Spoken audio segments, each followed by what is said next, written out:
Oi, gente, tudo bem? Nesse vídeo eu quero explicar um pouco, na verdade, quero começar uma série de vídeos sobre alguns termos do yoga, alguns termos em sânscrito, mas sempre buscando trazer para um cunho prático, para um cunho como isso pode transformar a minha vida, o que isso importa na minha vida prática. Então a proposta não é aqui ficar trazendo muitas complicações eruditas, intelectuais. A proposta aqui é a gente utilizar os termos, né? Explicar eles e ser direto para o ensinamento prático para nossa vida. Hoje eu queria falar sobre um termo chamado Maya. O que seria a Maya? Algumas pessoas, a maioria das pessoas vão entender, vão traduzir essa palavra como uma ilusão. Então, vamos entender melhor sobre o que é ilusão, né? E essa questão do véu de Maya, o que isso significa? Quando a gente fala de Ma, a palavra Ma tem a conotação, quando os indianos falam, de mãe. Você tem, por exemplo, Jai Ma, é uma saudação à grande mãe cósmica. Você tem a energia feminina. Você tem Gangama, que está associado com o rio Ganges, que para os indianos é um aspecto da grande mãe, que é a natureza, etc. Então, a palavra Ma está associada com essa questão mãe. Mas, mais precisamente, Ma, que é Ma? É a força que dá contorno, que dá forma para o espírito da vida, para a consciência. Ou seja, Ma é a força que limita o ilimitado, que dá forma para o sem forma, que está associado com a criação. Né? Então, isso é errado? Não. É a vida. A vida se trata disso. Essa é o que também está associado com o conceito de Lila, que é a grande brincadeira cósmica. Então, qual que é a ideia? Ma limita o ilimitado, ou seja, ela dá forma para a consciência. Então, a consciência ela vai experimentar o jogo da diversidade. Né? A gente pode ver que existem bilhões de galáxias, bilhões de estrelas, infinitas possibilidades de manifestação de formas de vida. Eu tenho aqui, por exemplo, meu gato aqui, ele é uma possibilidade de uma manifestação da consciência universal, assim como eu, assim como você. Então a consciência, essa força que dá forma para a consciência, está associada com o tempo, com a impermanência, com a natureza, com a matéria, com os cinco sentidos, né? A percepção sensorial, está associado com essa questão de Ma, né? Então Maya seria essa força, né, que dá forma para o Criador, que dá forma para Shiva, que seria a consciência, seria o ilimitado. Então é isso. Então a ilusão não significa que é mentira, né? Não significa que a gente, beleza, se tudo é ilusão, vou parar de pagar a conta, o que eu sinto, se eu sinto fome é ilusão. Não, não tô dizendo pra gente criar um modo de vida que a gente não possa ligar para as questões materiais, porque a matéria é uma ilusão. Isso é uma compreensão imatura, talvez errônea do ensinamento. A questão é que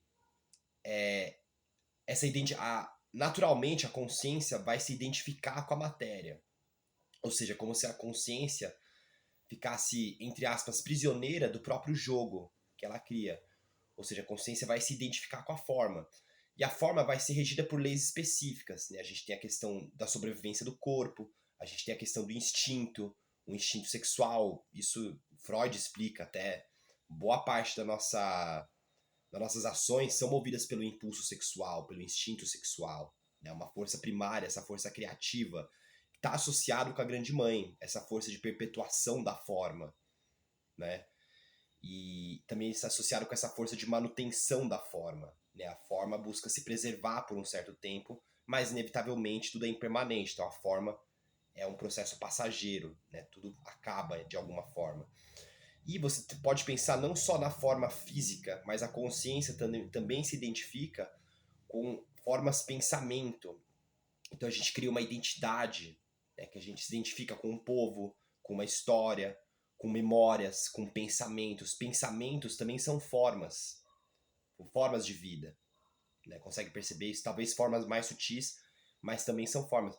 Então essa identificação, esse processo de autolimitação que a consciência passa, é o que gera todo esse processo do instinto, tudo é o que gera todo esse jogo da roda de Sansara, né? Que é o processo do karma, ou seja, o que é karma? Também é outro termo em sânscrito que eu quero explicar mais profundamente sobre outro vídeo. mas não tem como não misturar os conceitos.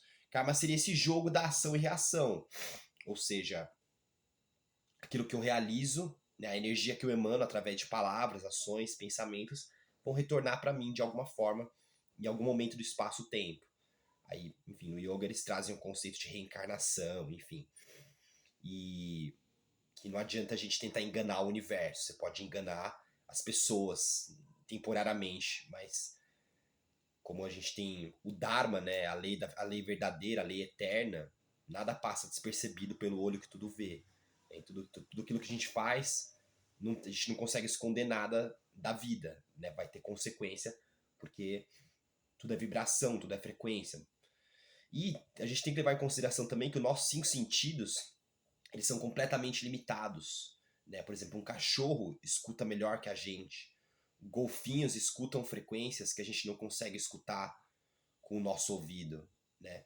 Então existem infinitas coisas na realidade que a gente não consegue captar com os nossos 5 sentidos, que a gente não consegue conceber com a nossa cabeça, por causa desse processo da limitação da consciência. Então a consciência vai ficar consciente, ou seja, a gente vai ter um acesso direto e aberto até certo ponto da nossa realidade. Então, qual que é a ideia? É perceber isso, é despertar desse sonho. Da mesma forma que quando você está sonhando, o sonho parece perfeitamente real. Você até pode ter sensações físicas do sonho, mas no momento que você acorda, o sonho já acaba a substância do sonho. E você acorda na sua cama, o sonho acabou. Aquilo não era real.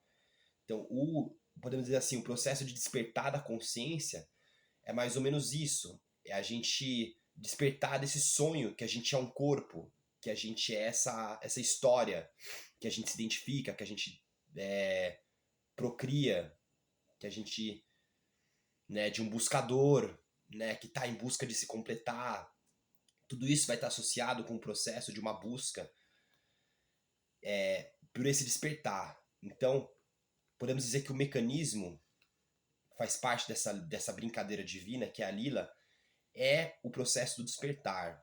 Em algum momento, no estágio humano, a consciência, na forma do ser humano, em algum momento vai se cansar do jogo, vai se cansar de sofrer, porque a gente vai ficar sofrendo. Enquanto a gente está identificado com o jogo, a gente está preso na ilusão, né?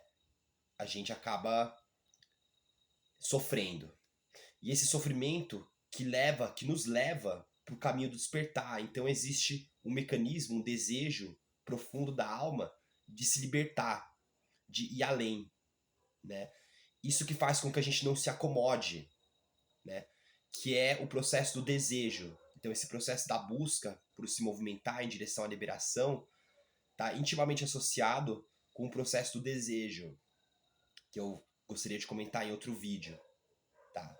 Então, espero que tenha gostado desse vídeo e fica atento aí, atenta para os próximos. Um abraço para vocês.